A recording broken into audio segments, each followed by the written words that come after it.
Good morning. সকালবেলা আমার শুরু হয় একদম কিচেন থেকে, যেখানে আমি এসেই সবার ফার্স্টে আমার ছেলের জন্য ব্রেকফাস্ট বানাই। বাকি বাচ্চাদের মতো আমার ছেলেকেও একটা জিনিস রোজ দিলে বা সেকেন্ড দিন দিলেও ও খেতে চায় না। ওকে প্রত্যেক দিন আলাদা আলাদা ধরনের ব্রেকফাস্ট দিতে হয়। আর ব্রেকফাস্ট আমি এমন বানাই যাতে আমার জন্য বানানোটা খুব ইজি হয়, তাড়াতাড়ি বানানো হয়ে যায়, আর ওর যেন খেতেও সুবিধা হয়, আর ও যেন সেটা ভালো করে খেয়েও। আমি আমার ছেলেকে একদমই আলাদা আলাদা ধরনের খাবার দিই। আমার ছেলের এখন 12 মাস বয়স, অর্থাৎ 1 বছর বয়স। তোমরা যদি এই নিয়ে কোনো ডিটেল ভিডিও দেখতে চাও তাহলে আমাকে কমেন্ট করেই জানিও। আজকের ভিডিওতে এইসব নিয়ে ডিসকাস করছি না। ছেলেকে ব্রেকফাস্ট করিয়ে দিয়ে এসেছি বিছানা তুলতে। যেহেতু ছেলে একটু পরে ঘুম থেকে ওঠে, তাই আমি সকালবেলা আগে বিছানাটা তুলতে পারি না। ওকে ঘুম পাড়িয়ে রেখে একদম অন্য সাইডে ঘুম পাড়াই, যাতে ও পড়ে না যায়। তারপরে কিন্তু আমি ঘর থেকে বেরিয়ে যাই। আর ও ঘুম থেকে ওঠার সাথে সাথে সবার আগে ওকে জল খাইয়ে, ওকে ব্রাশ করিয়ে, দেন ওকে ফ্রেশ করিয়ে দিই, ড্রেসটাও চেঞ্জ করিয়ে দিই কোনো দিন। এখনও সারাদিন ঘরে এইভাবেই ঘুরতে থাকে। Hi guys, good morning and welcome back to my channel. কেমন আছো তোমরা? আশা করছি সবাই খুব ভালো আছো, আমিও খুব ভালো আছি। এখন সকালবেলা মোটামুটি প্রায় সব কাজ কমপ্লিট হয়ে গেছে। মানে সকালে যে সমস্ত কাজগুলো থাকে, সব থেকে বড় কাজ ছেলের ব্রেকফাস্ট করানো, ওটা কমপ্লিট হয়ে গেছে। আমার ওটা কমপ্লিট হলেই মনে হয় আমার অর্ধেক কাজ হয়ে গেছে। এবার আমিও একটু চা খাবো। সকালবেলা উঠে সেই চিয়া সিড খেয়েছি, এখনও তো কিছু খাইনি। এখন চা খাবো একটু। হ্যালো, এবার কাজ বাজ করি, তারপর একটু চা খাবো। একটুখানি কাজ রয়েছে আর তারপরেই চাটা খাবো। চলো, আজকে চাটা আমিই বানিয়েছি। আজকে সকালবেলা বরের সাথে বসে একটু চা খাচ্ছি। খুব কম এমন দিন হয় যখন আমরা দুজনে একসাথে বসে একটু চা খেতে পারি। না হলে ও ওর মতো আলাদা ঘরে চা খায়, ও নিজের কাজ নিয়ে ব্যস্ত থাকে, কাজ করতে করতে চা খায়, আর আমি আমার মতো আলাদা করে চা খাই। আর আমরা চা খেতে খেতে কে চলে এসছে আমাদের বিস্কিট নেওয়ার জন্য। দেখো, এই এই এই এই এই কোথায় চলছিস? ওর খেলাধুলো তো সারাদিন এইভাবেই চলতে থাকবে। কিন্তু আজকে দুপুরে কি মেনু হচ্ছে সেটা চলো তোমাদেরকে দেখাই। তেলাপিয়া মাছ আনা হয়েছে, আর তার সাথে আনা হয়েছে চিংড়ি মাছ। আর এই চিংড়ি মাছের মধ্যে কিছুটা চুনো মাছও ছিল, সেটাকেও আলাদা করে বের করে নেওয়া হয়েছে। তেলাপিয়া মাছ দিয়ে রান্না হবে লতির তরকারি। কচুর লতি বা কচুর যে কোনো আইটেমই আমার খুব পছন্দের, আমাদের বাড়ির সবাই খুব ভালো খায়। তার সাথে হচ্ছে চালতা দিয়ে ডাল। আর এদিকে আমি করছি আমার ব্রেকফাস্ট, ওটস চিয়া পুডিং হচ্ছে আজকে আমার ব্রেকফাস্ট। এটা খেতে বেশ টেস্টিও হয়, আর বানাতে বেশি সময়ও লাগে না, তাই কোনো ঝামেলাও নেই। এদিকে রান্না বান্না অলরেডি স্টার্ট হয়ে গেছে। মা করছে কচুর লতি দিয়ে তেলাপিয়া মাছ। মা রান্না করার পর আমি রান্নাঘরে ঢুকবো, কারণ আমি আজকে একটা দারুণ রেসিপি বানাচ্ছি। এই রেসিপিটা আমি আগে এতবার বানিয়েছি, আর আমাদের বাড়ির সবার এত ভালো লাগে যে যখনই এরকম মাছ আনা হয় এই রেসিপিটা আমারই করতে হয়।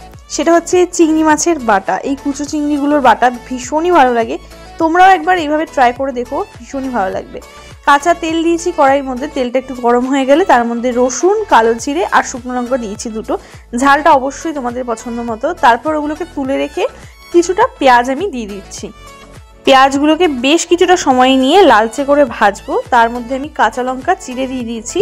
তোমরা চাইলে এটা পুরোপুরি শুকনো লঙ্কার উপরে করতে পারো, বাট শুকনো লঙ্কা খেলে অনেকেরই প্রবলেম হয়, তার জন্য আমি এখানে কাঁচা লঙ্কা দিয়েছি। আর শুকনো লঙ্কা দুটো ফ্লেভারের জন্য দিয়ে দিয়েছি। তারপরে মাছগুলোকে অ্যাড করে দিয়েছি। এবার খুব ভালো মতো এগুলোকে ভাজতে হবে। এগুলোর মধ্যে বেশি কিচ্ছু দেওয়া দরকার নেই। নুন, সামান্য হলুদ গুঁড়ো আর সামান্য লঙ্কা গুঁড়ো, ব্যাস। মশলার মধ্যে আমি এটুকুই দিয়েছি। Simple but tasty recipe. এবার ভালো করে এগুলোকে আরও ভালো করে আমি ভাজা ভাজা করে নেব। যখন দেখবে সুন্দর কালার চলে এসছে তখন বুঝবে এটা কিন্তু রেডি হয়ে গেছে। রসুনগুলোকে আগে তুলে রাখার কারণ, না তো রসুন ওভারকুক হয়ে গেলে তার স্মেলটা চলে যায়। এবার আমি রসুনটাকে দিয়ে দিচ্ছি এর মধ্যে। তোমরা একবার বাড়িতে এই রেসিপিটা ট্রাই করে দেখো, আশা করছি তোমাদেরও খুব ভালো লাগবে। এটা খেতে কিন্তু দারুণ টেস্টি হয়। ভাজা আমাদের কমপ্লিট। এটাকে এবার আমি তুলে রেখে দেবো যাতে ঠান্ডা হয়ে যায়। তারপরে আমি কিন্তু এটা মিক্সিতে পেস্ট করব। আর এদিকে মায়ের রান্না করা লতি দিয়ে তেলাপিয়া মাছ, পটল আলু দিয়ে একটা চচ্চড়ি, বেগুন টেগুন দিয়ে, আর ডাল। এবার আমি করব ছেলের রান্না। ছেলের জন্য করছি শিং মাছ। আগেই বললাম আমার ছেলের যেহেতু 1 বছর হয়ে গেছে, আমি একটুখানি নুন ওর খাবারে অ্যাড করি। এখন কড়াইতে সর্ষের তেল দিয়ে শিং মাছগুলোকে আমি ভেজে নিচ্ছি। তারপরে আমি এখানে কাঁচকলা আর আলু নিয়েছি, এটা দিয়ে মাছের ঝোলটা বানাবো। আর একটা মশলা বানিয়ে নিয়েছি, তার মধ্যে দিয়েছি আদা গ্রেট করে দিয়েছি, জিরে গুঁড়ো দিয়েছি, হলুদ গুঁড়ো আর একটা গোটা লঙ্কা আমি চিড়ে দিয়ে দিয়েছি। হ্যাঁ, আমি আমার ছেলের খাবারে লঙ্কা দিই, কারণ লঙ্কা দিলে ওর খাবারের ফ্লেভারটা ওর নিজের কাছে খুব ভালো লাগে। আর কাঁচা লঙ্কা খাওয়া কিন্তু ভালো, কাঁচা লঙ্কার কিন্তু কোনো ক্ষতি নেই, উল্টো কাঁচা লঙ্কা খাওয়া কিন্তু আমাদের স্বাস্থ্যের জন্য ভালো। কিন্তু রান্না হওয়ার পর কিন্তু আমি লঙ্কাটাকে তুলে নিই, লঙ্কাটাকে আমি রেখে দিই না, যেটুকু ফ্লেভার যাওয়া সেটুকু কিন্তু এর মধ্যে চলে যায়, লঙ্কাটা তারপর তুলে নিয়ে। ততক্ষণে মাছের ঝোলটা হচ্ছে, ততক্ষণে আমি এদিকে চিংড়ি মাছের বাটাটা বানিয়ে ফেলবো। এবার চিংড়ি মাছগুলোকে আমি মিক্সার গ্রাইন্ডারে ভালো করে পেস্ট করে নিয়েছি, দেখো খুব সুন্দর হয়ে গেছে। আর এদিকে কিন্তু মাছের ঝোলও রেডি হয়ে গেছে। চলো এবার তাড়াতাড়ি স্নান করতে যাই। স্নান করে এসে আজকে আবার বৃহস্পতিবারের পুজো আছে, অনেক বাসনপত্র মাজতে হয়। বাসনপত্র মেজে টেজে তারপর আমি এসেছি পুজোর কাছে, ঠাকুরের কাপড়টা চেঞ্জ করলাম। পুজো আমার প্রায় কমপ্লিট হয়ে গেছে এখন। ছেলে ভাগ্যিস এখনও ঘুম থেকে ওঠেনি, তার জন্য আমি পুজোটাকে কমপ্লিট করে নিতে পেরেছি। না হলে একবার ভেবেছিলাম সন্ধেবেলা পুজো দেবো। আসলে এখন ছেলের ঘুম এতটাই কমে গেছে যে আমি কোনো কাজ করে দিশা পাই না। আর ও যতক্ষণ না ঘুমোয় আমি কোনো কাজই করতে পারি না, কারণ এতটাই ছটফট করে, এধারে জিনিস ওধারে ফেলে দেয়। সে যাই হোক, সবার ঘরেই বাচ্চা আছে, সবাই জানে এরকম জিনিসগুলো হতেই থাকে। এটাই তো বয়স, এখন করবে না তো কখন করবে।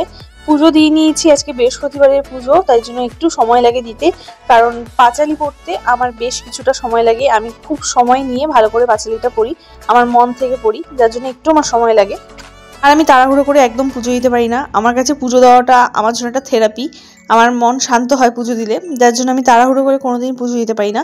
আমার প্রত্যেক সময় পুজো দিতে একটু বেশি সময় লাগে, আর বৃহস্পতিবার আর সোমবারে আরও একটু বেশি সময় লাগে। পুজো দিয়ে নিয়ে ছেলেকে খাওয়াবো, আর ছেলেকে খাওয়াতে বসলে পরে প্রায় 1 ঘন্টা সময় আমার লেগেই যায়, যেহেতু আমি ওকে উইদাউট এনি স্ক্রিন খাওয়াই, তাই জন্য আমার সময় বেশিই লাগে। তারপরে আমিও নিজে লাঞ্চ করতে বসেছি, আর এত বেলা হয়ে গেছে আজকে লাঞ্চ করতে করতে, এই জন্য দুপুরে আর ঘুমানোর টাইম পাইনি। তাই চাটা আজকে বিকেলের আমিই করেছি, তার সাথে পপকর্ন ছিলাম ঝুলনের মেলায়, সেখান থেকে আবার একটু বাড়ি গেছিলাম। ঝুলনের মেলার ব্লগ মিনি ব্লগে শেয়ার করে দেবো। আজ তাহলে চলি, ভিডিওটা ভালো লাগলে লাইক শেয়ার কমেন্ট করো।